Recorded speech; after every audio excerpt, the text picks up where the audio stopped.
Marcos 11, versículo 1. E logo que se aproximaram de Jerusalém, de Betfagé e de Betânia, junto do Monte das Oliveiras, enviou 2 dos seus discípulos. Versículo 2. E disse-lhes: Ide à aldeia que está defronte de vós, e logo que ali entrardes, encontrareis preso um jumentinho, sobre o qual ainda não montou homem algum. Soltai-o e trazei-mo. Versículo 3. E se alguém vos disser: Por que fazeis isso? Dizei-lhe que o Senhor precisa dele, e logo o deixará trazer para aqui. Versículo 4. E foram, e encontraram o jumentinho preso fora da porta, entre 2 caminhos, e o soltaram. Versículo 5. E alguns dos que ali estavam lhes disseram: Que fazes soltando o jumentinho? Versículo 6. Eles, porém, disseram-lhes como Jesus lhes tinha mandado, e deixaram-nos ir. Versículo 7. E levaram o jumentinho a Jesus, e lançaram sobre ele as suas vestes, e assentou-se sobre ele. Versículo 8. E muitos estendiam as suas vestes pelo caminho, e outros cortavam ramos das árvores, e os espalhavam pelo caminho.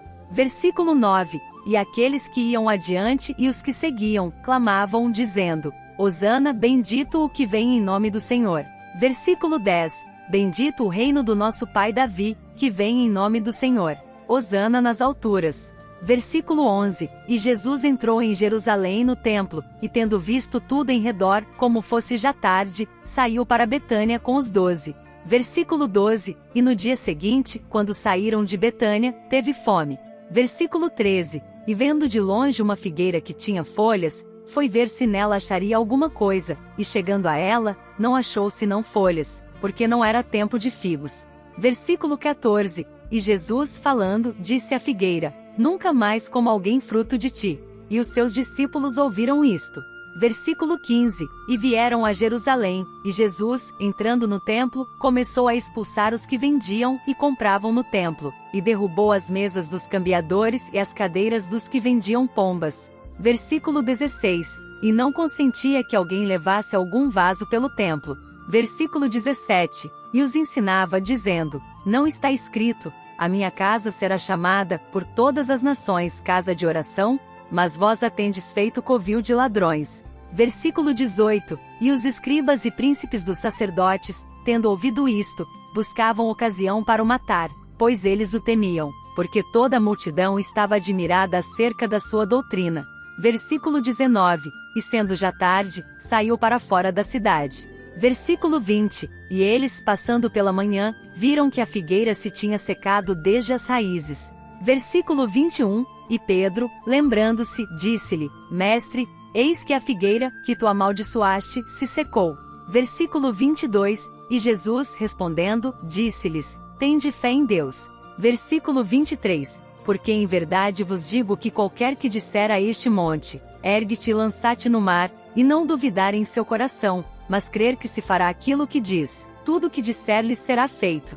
Versículo 24. Por isso vos digo que todas as coisas que pedirdes, orando, crede receber, e tê-las eis. Versículo 25. E quando estiverdes orando, perdoai, se tendes alguma coisa contra alguém, para que vosso Pai, que está nos céus, vos perdoe as vossas ofensas.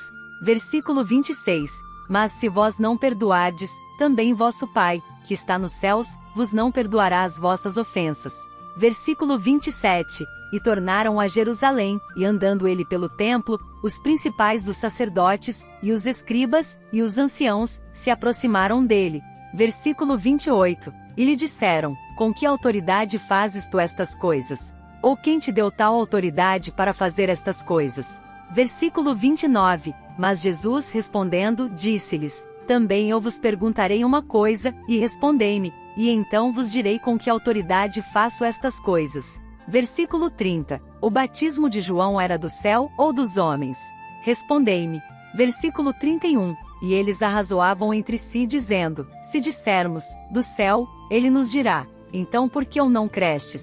Versículo 32. Se porém dissermos, dos homens, tememos o povo, porque todos sustentavam que João verdadeiramente era profeta. Versículo 33. E respondendo disseram a Jesus: Não sabemos. E Jesus lhes replicou: Também eu vos não direi com que autoridade faço estas coisas. Marcos 11 em uma linguagem mais moderna. Quando Jesus e seus discípulos se aproximaram de Jerusalém, Chegaram a Betfagé e Betânia, perto do Monte das Oliveiras. Jesus enviou 2 dos seus discípulos, dizendo-lhes: vão ao povoado que está logo ali na frente. Ao entrar, encontrarão um jumentinho amarrado que nunca foi montado. Desamarrem-no e tragam-no aqui. Se alguém perguntar o que estão fazendo, digam que o Senhor precisa dele e logo o devolverá. Os discípulos foram e encontraram o jumentinho amarrado do lado de fora de uma porta, na rua. Desamarraram-no, e alguns dos que ali estavam perguntaram: o que estão fazendo desamarrando o jumentinho? Eles responderam como Jesus tinha dito, e permitiram que os discípulos levassem o jumentinho. Então, levando o jumentinho, colocaram seus mantos sobre ele, e Jesus montou nele. Muitos estenderam seus mantos pelo caminho, outros espalharam ramos que haviam cortado nos campos. A multidão que ia na frente e atrás de Jesus gritava: Hosana! Bendito aquele que vem em nome do Senhor! Bendito o reino que vem, o reino de Davi, nosso pai! Hosana no mais alto dos céus! Quando Jesus entrou em Jerusalém, foi direto ao templo. Olhou tudo ao redor, mas como já era tarde, saiu para Betânia com os 12. No dia seguinte, quando estavam saindo de Betânia, Jesus teve fome. Vendo de longe uma figueira com folhas, foi até ela procurando fruto, mas não encontrou nada a não ser folhas, pois ainda não era tempo de figos. Então ele disse à árvore: nunca mais alguém comerá fruto de ti. E os seus discípulos ouviram isso. Quando chegaram de novo a Jerusalém, Jesus foi ao templo e começou a expulsar os que ali vendiam e compravam. Derrubou as mesas dos cambistas e as cadeiras dos que vendiam pombas. E não permitia que ninguém carregasse mercadoria pelo templo. E ensinava dizendo-lhes: não está escrito: a minha casa será chamada casa de oração para todos os povos. Mas vocês a fizeram uma caverna de ladrões. Os chefes dos sacerdotes e os mestres da lei ouviram isso e começaram a procurar uma maneira de matar Jesus, pois o temiam, visto que toda a multidão estava maravilhada com o seu ensino. Ao entardecer, Jesus e seus discípulos saíram da cidade. Na manhã seguinte, quando passavam pela figueira que Jesus havia amaldiçoado, os discípulos viram que ela havia secado desde as raízes. Então Pedro, lembrando-se do que Jesus tinha dito, disse: Mestre, olha, a figueira que amaldiçoaste secou. Jesus respondeu: tenham fé em Deus.